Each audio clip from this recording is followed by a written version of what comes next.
Dear viewers, welcome to a new episode of our program, and today I'll be talking about a rather sweet topic. The human being, me as a human being, I would tell you, eat your sweets on daily basis. The nutritionist would say, hold your horses, be careful because we want to take care. We have to find a balance between what we love and like and cannot resist the temptation to have, and the science behind eating sweets.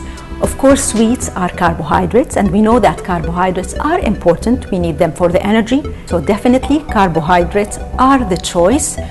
They help because they have fiber, they have minerals and vitamins, the sources of carbohydrate. And remember, it comes from grains, it comes from simple sugars, from starches, from yogurt, from milk, from pulses.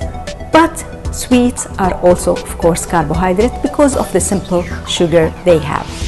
Now, the simple sugar, according to the dietary guidelines for Americans, would recommend an addition of 10% of total calories coming from sugar. There's been a lot of talk lately about sugar being bad for you, which is a bummer because sugar is the best, right? I mean, who doesn't like sweetness? You can hate on any other taste and it's totally understandable. Bitterness, sourness, saltiness, umami. Yeah, that's right, umami. Apparently it's a taste. And you know what? Not everyone loves it. But sugar, pretty much everyone likes the sweet, sweet taste of sugar. But now some scientists are saying sugar is toxic. Really, scientists? Couldn't you have just looked the other way on this one? We all know that sugar isn't the healthiest thing, but it's not dangerous, right? Well, it turns out that it totally can be. Here's a sad statistic. For the first time in history, U.S. children are not expected to live longer than their parents. Why? A lot of it has to do with the fact that cases of obesity, type 2 diabetes, and heart disease are through the roof. There's another sad statistic. Today, 1 out of every 3 U.S. adults is obese. Not overweight, obese. 1 in 3. But what does this have to do with sugar? Sugar's been around forever, so why is it suddenly making us so sick?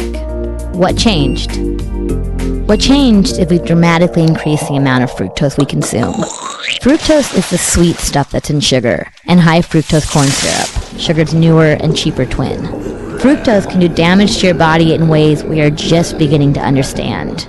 What kind of damage? Let's start with the nerdiest part of the body, the brain. Just recently, scientists discovered a hormone called leptin. Leptin's job is to tell your brain that your body's had enough to eat. Guess what gets in the way of that job? Sugar. When you indulge in soft drinks and junk food, your brain has a hard time recognizing leptin, so you stay hungry longer and eat more than you should. This causes problems with your pancreas. Your pancreas produces insulin, which helps regulate your blood sugar. The more sugar you have in your bloodstream, the harder your pancreas has to work. And an overworked pancreas can lead to bad things: obesity, metabolic syndrome, and type 2 diabetes. And when you consider heart disease and liver disease, both of which can be caused by sugar, then yeah, sugar is bad. Okay, cut down on the sweets, right? Not as easy as it sounds. High fructose corn syrup is now added to foods that never had sugar before. Food you wouldn't expect. In fact, a recent study found that 80% of the food items in America now contain added sugar. 80%. But, like a good raincoat, this trend is reversible. Educated consumers can change the way food is manufactured simply by making better choices. Food companies only make what we buy, right? So avoiding food and drinks with added sugar will force the food industry to produce healthier food and stop adding sugar. And remember, carbohydrate can be consumed anywhere between 40% and 65%. If you have diabetes or you want to watch your weight, you go towards the lower percentage of consuming carbohydrates. Yet, regardless of your source of carbohydrate, you're allowed a 10% addition of added sugar, which comes in this case in the form of sweets you're having. 10% practically is like 200 calories from a 2000 calorie recommendation for a person. However, the American Heart Association recommends much lower. They recommend for women 100 calories coming only from added sugar, that is no more than 6 teaspoons of sugar, and for men no more than 150 calories, that is 9 teaspoons of sugar. So if you feel like having sweets, it's okay, but on that day don't have sugary drinks, don't have sodas, so you'll have your 6 or 9 added teaspoons of sugar coming from your sweets. Please stay tuned and I'll help you eat our traditional sweets in a much healthier way.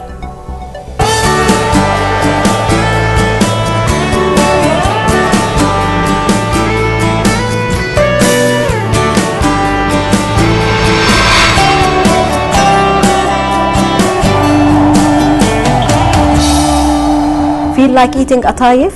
Why not? You may have some atayef. For those who are not Arabs or not familiar with our traditional atayef or katayef, which is eaten across the Muslim and Arab world, it's the Arabic version of pancakes.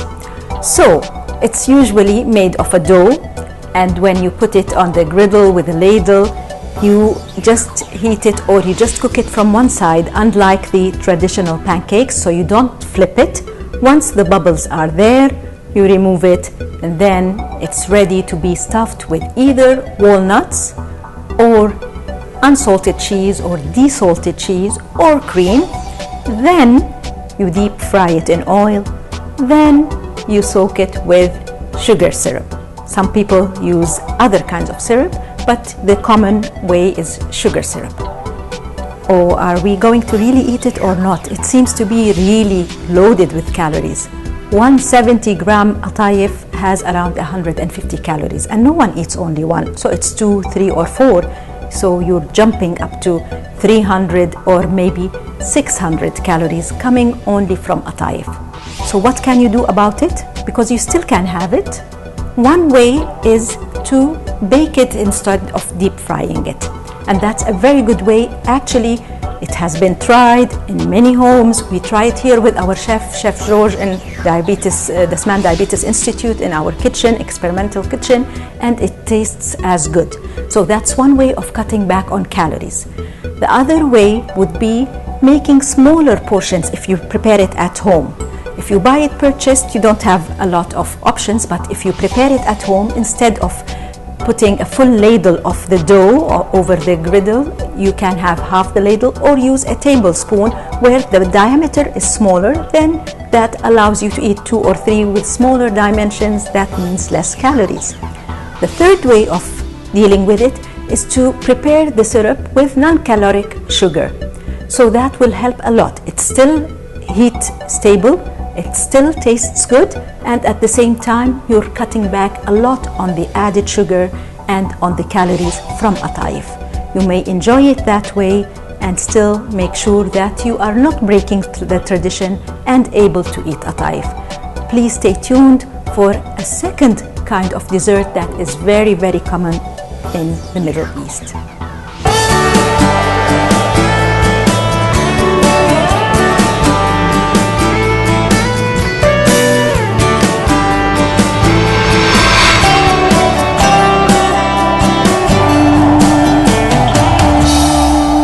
Dear viewers, welcome to the last segment of our episode, our very sweet episode, and now we're talking about القيمات. And you know, القيمات is very common in the Gulf area, and it's common across the Arab world, but with different names.